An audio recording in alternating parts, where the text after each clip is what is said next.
be your guest speaker today, and my name is Tamar Nelson. I am the Acting Chief Technical Director at the Jamaica Productivity Center, which is our national productivity organization in Jamaica. Welcome, everyone. And we are the oldest such ministry of Labor and Social Security. So we are a division in the Ministry of Labor and Social Security, and we have been friends with the JMEA for a number of years now, going back more than 12 years. And we have offered productivity audits, training, and improvement initiatives. And we have participated in a number of the things that the JMEA has done. So we have, developed lovely friendships with a lot of the members there and continue to support the JMEA and its activities. So we really consider it a privilege today to be a part of this session, and we hope that you will enjoy it with us today. At this time, hi everyone, we are in a time of great uncertainty, anxiety, whether personally or as a business as it relates to productivity. And today what we're going to be looking at is, what can we practically do as we go through this period so that at the end of it, we can really sit pretty. As it relates to productivity, there's a lot of, there are pessimistic forecasts, there are optimistic forecasts as to what might happen as it relates to productivity. One that I will share with you today is that the Economic Commission of Latin America and the Caribbean, ECLAC, they have estimated that as a region, our GDP will contract by about negative 1.8%, right? And our research department at the Jamaica Productivity Center just completed our 2018 summary report for Jamaica, and it shows that our GDP growth for 2018 was 1.9%. So 1.9 with a retraction of 1.8, not looking so good. But, what can we do with what we have right now to ensure that, we can go through this and that the recovery period will be, we won't have a lot to catch up on. And, so that's what I want to talk to you about for a few minutes, and to really get to that point where we know, okay, this is what I need to do to improve my productivity, etc. We need to really know what productivity is. And, it's how efficiently and effectively we utilize our inputs to create quality outputs. And what better time than now to be efficient and effective in what we are doing, right? So productivity really means doing the right things and doing things right. And if you look at the economic or the mathematical model for productivity, it would be your output over your input. Now, your output during a crisis like this would mean that your output will decrease, and also the inputs, a major one, which is labor, will also contract.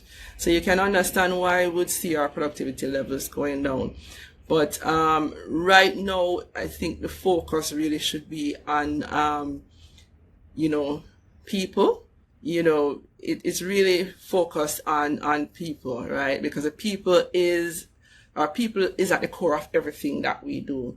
And it really brings back to me one of my favorite definitions for productivity, which I want to share with you today. And that was coined from 1969 at the end of the first, little after the First World War, but still very relevant to us today.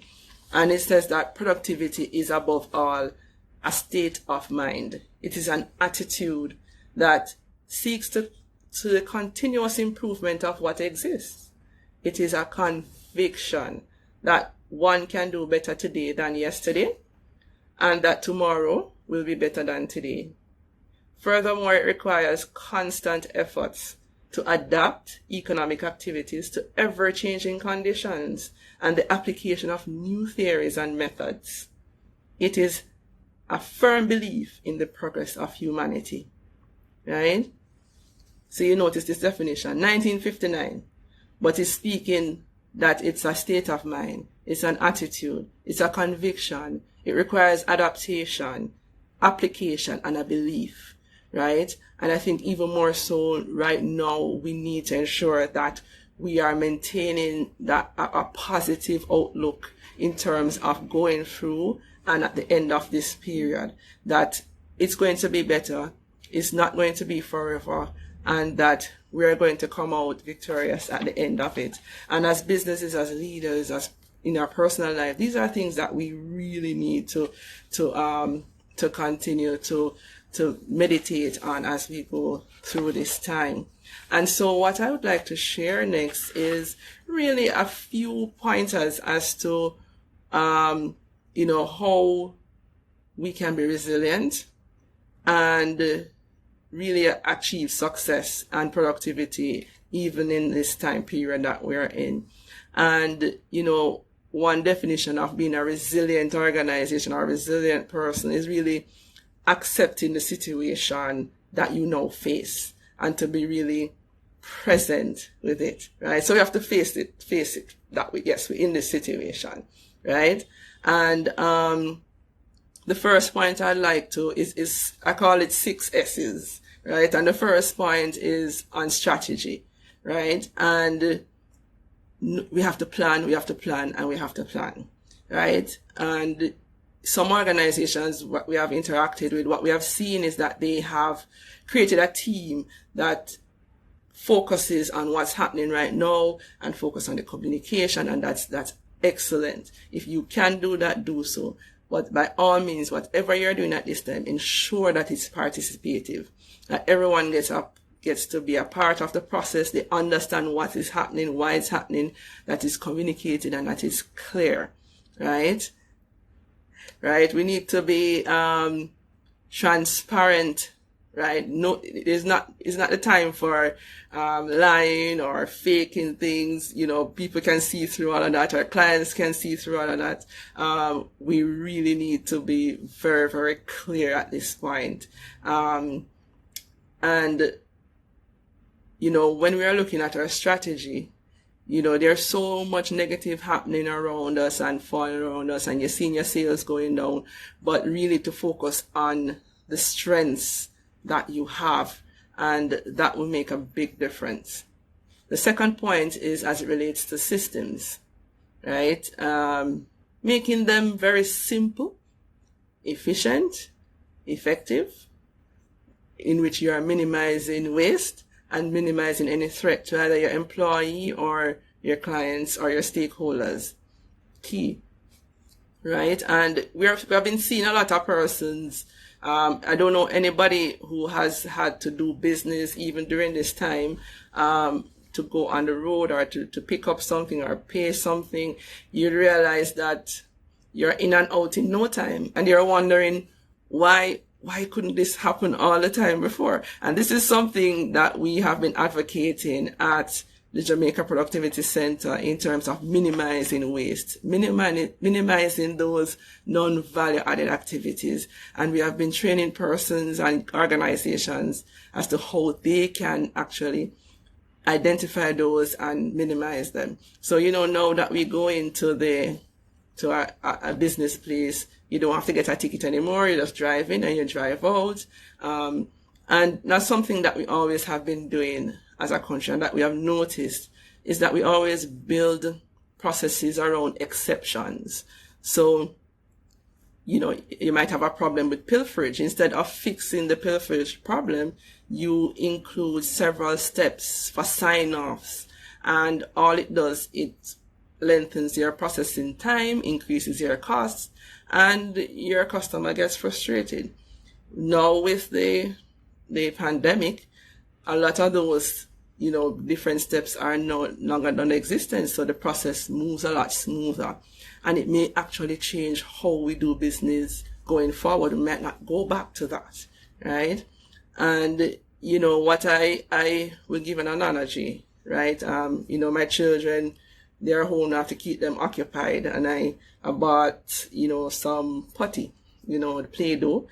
And, if if the putty is moist and it's pliable, flexible, you press on it, it goes through your fingers, it changes shape, it's moldable, malleable. If it's dry and you put pressure on it, it's going to crack. This is a time of change, and as organizations, we have to be flexible enough and agile so that we can move with the times. So we might have to change our systems or our strategy on a weekly basis based on what directives we have been getting, based on what legislations are enforced. We may have to change it every day. It may be every hour. We might have to change it right after we have finished this live session. So we can't be holding on to the old way and this is how it has always been done kind of thinking, because we're going to break, right? So we have to recognize the situation that we now face and change. We have to also have that structure that allows us to be responsive. And I would recommend to everyone, and that's what we have been doing here at JPC, is to record, document what we are doing right now, because this will help to determine how we move forward, because work as we know it is not going to be the same after this. And one of the things that we are launching on an initiative is actually to get a template approved that we have drafted to allow persons and organizations to really track what they are doing and the effect that it has on their business productivity, and to see what they can do going forward, even post-COVID. And we have been in discussion with other Caribbean islands to partner to have cross-country analysis and to see what works, what doesn't work, so that we can be in a better place to inform our stakeholders as to how to move forward as it relates to business. Thank you all who have just joined. I'm seeing a lot of waves. Thank you. And so that moves to our fourth point, which is sanitation, sanitization. It reminds me of one of the Kaizen principles of 5S, and that's a Japanese methodology where you sort, set in order, shine, standardize, and sustain. That's also something that we help companies to learn about. And these practices, it really helps not only to streamline your process and to keep things clean, but it helps with the overall productivity of your organization. And as Kaizen, the word Kaizen means this is a change for good. So we are now seeing a lot of stations put up around business places, etc. But this is actually a good time for organizations to probably look and to see, probably you can't interact with the public. Could you use this time to streamline your processes, to sort, shine, standardize some of your processes, so that when everything comes back up, it will be smooth sailing. Things are going to get a little bit rough, but if I'm in the similar industry as another person, can we partner? I may have a raw material and you may have another. We can share, and we might share production machinery. We might to look whether it's within the value chain or in different sectors, to see how best can we partner. We've been seeing in the news where persons have been doing that, and that's very, very commendable, and we want to continue to do that. And as we strengthen our local linkages, and that's going to be very, very important going forward as trade is affected by what's happening here. The sixth and final point is as service, right? And even during this time, we want to ensure that we're adding value every time, right? Adding value to our customers. So that means keeping them informed of what's happening, how we can help them. I know some persons are using this time to capitalize on certain things, but it's really how we can add value. And I think as businesses, even persons, any relationship is an exchange of care. And, persons will remember how they are treated during this time. And, so it's important for businesses to know that, to think about that, and to ensure that the service is always up. And all of this that I just mentioned is going to need some support. And that's where your leadership and management is going to come in. And this is critical even now more than ever, right? So as managers, leaders, we have to enable, engage, energize, and encourage, our members, our stakeholders, our employees, our family, our children, and to just maintain that positive attitude, being grateful for the strengths that we do have, and to just keep moving forward. Even if it's baby steps, keep moving forward, and at the end of it, we would have survived and thrive, right? So I have been talking for 15 minutes now, and I want to hear from you guys. What have you been doing to increase your productivity, or is there any questions that you have that I would want to answer? Because this is a topic we could talk about for the entire week. I want to respect your time. We have about 4 minutes or so left. Are there any questions that you would want to ask? Okay, so synergies that I have seen so far. Well, I've seen, for example, as it relates to innovation and looking at the gaps locally where persons have been using their skill sets and probably technology that is being underutilized to close the gap for a need in Jamaica. So, for example, with the medical equipment, where the engineering departments from the various universities worldwide and locally partnering with private sector to create 3D printed face shields, which can help to support the fight. That's some synergies that we see. So it's probably from different value chains, and they're coming right together to make a product that can help us with this fight.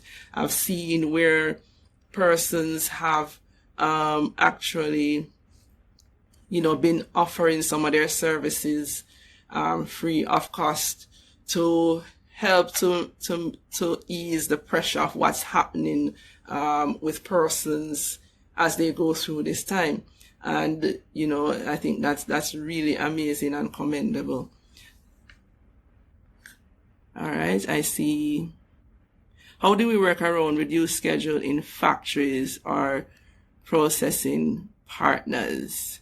All right, so definitely tease that in terms, I think if I fully understand your question, is how do we work around reduced schedule? So we want to continue producing, and we have reduced schedules, right? So of course the imposed curfews, etc., will affect the hours that you have available. So you have to maximize the time that you have available. So if you only have 8 hours, how, what's the capacity within that 8 hours, and how can I max that out? Is there anything that is not adding value in my process that I can take out to get more in that time? Can I run multiple machines to get them more efficient, less downtime, less breakdowns, so that I can get more output or less defects? Can I have another stakeholder who has excess capacity produce some of what I have? to do to make up my work output. And so, as I said before, it will require a lot of creativity and innovation to see how might we, and that's why I encourage you to tease to include the workers so that they can be a part of the process, because they are on the ground, they have a lot of ideas, they can give you some amazing things that could, you wouldn't even have dreamed of. And as I said before, this is the time you listen to the crazies. You always have that one person that always have that way out idea, and what are you talking about? That won't work. Now is the time to give them a shot. Have nothing to lose. So, think of those way out of the box things. All right. I see that I've answered your question. Great. Any other? I think we're just about out of time though. So, this has really brought us to the end of our session today, and I do hope you have found it informative and that I've been able to add some value. Thank you. Thank you, Tees. And, if you need any other help, you can reach out to us at the Jamaica Productivity Center. We are at 922-1598 or at jpc@cwjamaica.com. And, we really want to thank the JMEA for the opportunity to encourage you today. And they have this on Monday, so you can tune in at 12 o'clock, same time, same place. And, I want to encourage you all to just keep at it, keep moving forward. Thank you for joining us today. You have been great. And I want you all to just stay calm, stay safe, stay sane, and stay sanitized. Walk good,